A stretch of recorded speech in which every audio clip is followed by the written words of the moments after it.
Dictation start होगी 3 second बाद। Start. महोदय, कोसी नदी, जिसे शोक और दुख का सूचक माना जाता है, इस वर्ष फिर अपने प्रकोप से महान हानि का कारण बनी। अब इस नदी पर काबू पाने और इसकी उपद्रवी लीला समाप्त करने के लिए भी योजना तैयार हो गई है। इस योजना की रूपरेखा तैयार हो चुकी है और निर्माण का काम हाथ में लिया जा चुका है। आशा है इस योजना के निर्माण से बड़े पैमाने पर जनसाधारण को सेवाएं उपलब्ध होंगी। जब यह नया परीक्षण सफल होगा तो महान योजनाओं के निर्माण में और भारत की महान जनशक्ति के उपयोग के संबंध में हमारी जानकारी और अनुभव में महत्वपूर्ण वृद्धि होगी।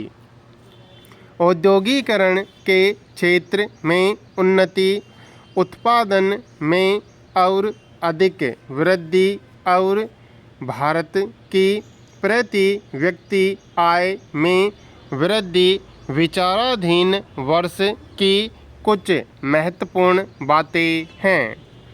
औद्योगिकरण के साथ ही रोजगार के क्षेत्र को विस्तृत करने के प्रयत्न भी बराबर जारी हैं।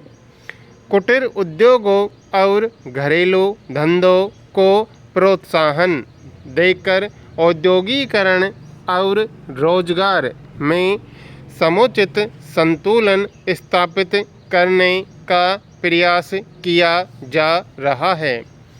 यह बात सभी स्वीकार करते हैं कि यदि भारत के जनसाधारण को उदासीनता और हार मानने की भावना से मुक्त करना है तो बढ़ती हुई बेरोजगारी को दूर करने का उपाय करना होगा। इस दिशा में घरेलू उद्योग धंधे बहुत से लोगों को आंशिक या पूर्ण उपयोगी काम देकर उस समस्या का बहुत कुछ समाधान कर सकते हैं। इसीलिए पंचवर्षीय योजनाओं में पुराने घरेलू उद्योगों को पुनर्जीवित करने और चालू कुटीर उद्योगों को प्रोत्साहन देने की व्यवस्था की जा रही है। विदेशी मामलों के क्षेत्र में हमारी सफलता और भी अधिक है। हमारी नीति, जिसे मैं सक्रिय और स्वदेश तटस्थता की नीति कहना चाहूँगा,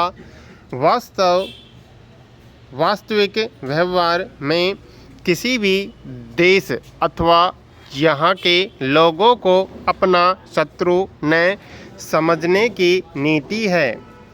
इस नीति के फलस्वरूप हमें विश्व शांति के पक्ष की कुछ सेवा करने का अवसर मिला है। हम प्रसन्न और आभारी हैं कि संसार के राष्ट्रों में भारत का स्थान इतना ऊंचा है। इंडो चीन निरीक्षण और नियंत्रण अंतर्राष्ट्रीय आयोग की अध्यक्षता हमने स्वेच्छा से स्वीकार की है और हमारे नागरिक यथासाध्य उस देश में शांतिपूर्ण निर्वाचन संबंधी समस्याओं का सामना कर रहे हैं। हम सभी राष्ट्रीय अथवा अंतर्राष्ट्रीय समस्याओं का निपटारा शांतिपूर्ण ढंग से चाहते हैं।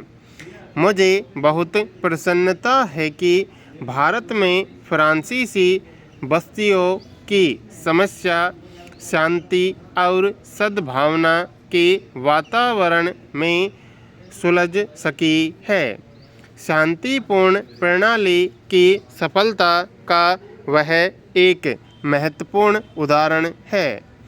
दुर्भाग्य से भारत में पुर्तगाली बस्तियों की ऐसी ही समस्या को सुलझाने की दिशा में प्रगति नहीं की जा सकी। मैं आशा करता हूँ कि पुर्तगाल इन बस्तियों में रहने वाले लोगों के स्वाधीनता के अधिकार को स्वीकार करेगा और फ्रांस और ब्रिटेन की सरकारों का अनुसरण करेगा। जैसे ही यह वर्ष समाप्त हो रहा है, हम अपने सबसे निकट के पड़ोसी पाकिस्तान के साथ अपने संबंधों में अपने सुखद परिवर्तन देखते हैं। पाकिस्तान के लिए हमारे हृदय में सदैव से पूर्ण सद्भावना और शुभकामनाएं हैं।